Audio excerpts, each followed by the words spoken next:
अगर हम कर्मचारियों की बात करें तो पुरानी पेंशन की बहाली की मांग एक ऐसी मांग है जो कि कई महीनों नहीं बल्कि कई वर्षों से चल रही है और इसके लिए लगातार कर्मचारी जो भी हैं वो आंदोलनरत हैं। इस समय हम मौजूद हैं कानपुर के नगर निगम में और यहाँ पर कर्मचारी शासन स्वायत्त शासन कर्मचारी संघ के यहाँ पर जितने भी लोग हैं वो यहाँ पर मौजूद हैं। इनकी अपनी मांगें हैं जिसमें पेंशन बहाली की मांग भी है, उसके साथ ही साथ 21 सूत्रीय मांगों को लेकर वो यहाँ पर इस समय प्रदर्शन कर रहे हैं। हम एक एक करके इनसे बात कर लेते हैं।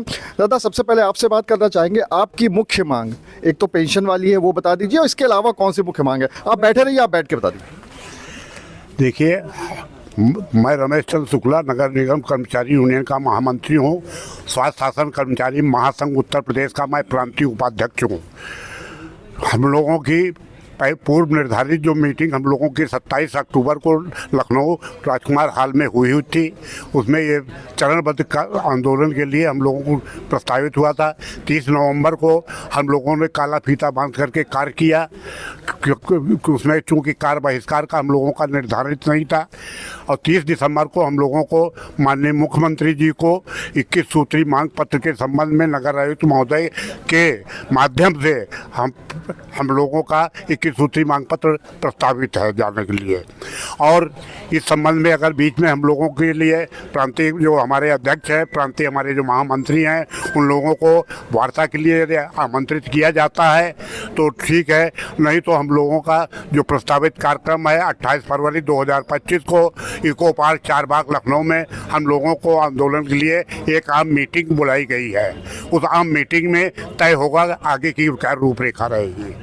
अगर हम पुरानी पेंशन की बात करें तो पुरानी पेंशन को लेकर सरकार पहले न्यू पेंशन स्कीम लेके आई, उसके बाद उसने एक और स्कीम लेके आई सरकार दो, लेकिन आप लोगों ने उसको दोनों को खारिज करके आप लोग पुरानी पेंशन पे ही अड़े हुए हैं, ऐसा क्यों?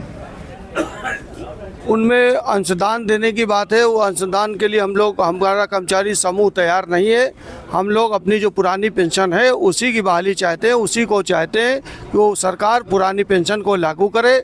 हमारे लिपको संवर्ग में जो भ्रांतियां उनको दूर की जाएं। हमारे अन्य कर्मचारियों का विनियमितीकरण नहीं हो रहा, आउटसोर्सिंग कर्मचारी हैं, संविदा कर्मचारी हैं, दैनिक वेतन भोगी कर्मचारी हैं, उनका विनियमितीकरण किया जाए। इन सब मांगों को लेकर के उत्तर प्रदेश का संगठन हमारा स्वायत्त शासन कर्मचारी महासंघ आंदोलनरत है। उसी के क्रम में आज हम लोग 21 सूत्री मांग पत्र को अपर नगर आयुक्त महोदय के माध्यम से माननीय मुख्यमंत्री महोदय को ध्यान आकर्षण के लिए प्रेषित किया जा रहा है कि हम कर्मचारियों की मांगों को सुने और सुनकर अतिशीघ्र उस पर ध्यान दें, उनका निराकरण करें। अन्यथा हम लोग 28 फरवरी 2025 को लखनऊ में आम सभा कर किसी बड़े आंदोलन की रूपरेखा तय करने के लिए विवश होना पड़ेगा। अगर हम बात करें उत्तर प्रदेश की तो यहाँ पर एस्मा भी लागू है सरकार की तरफ से और उसके बावजूद आप लोगों की मांग लेकर लगातार आंदोलन भी आप लोग करते रहते हैं, तो ये दोनों चीज़ें एक साथ कैसे चल पाएंगी? क्योंकि 28 फरवरी को जैसा कि बता रहे हैं आप लोग कि इसमें आप लोग की बैठक होगी, उसके बाद आगे की रणनीति तय होगी, तो आगे की रणनीति को किस तरह से देखा जाए? क्या बड़े आंदोलन के रूप में देखा जाए? 28 फरवरी को जो हमारे प्रांतीय अध्यक्ष जी हैं बालेश्वर मिश्र जी, उनका जो भी निर्णय होगा उसके उपरांत ही आगे की कार्रवाई प्रचलित की जाएगी। लेकिन आप लोग किसी भी तरह से किसी और पेंशन स्कीम के लिए तैयार नहीं है? आपको पुरानी पेंशन ही चाहिए?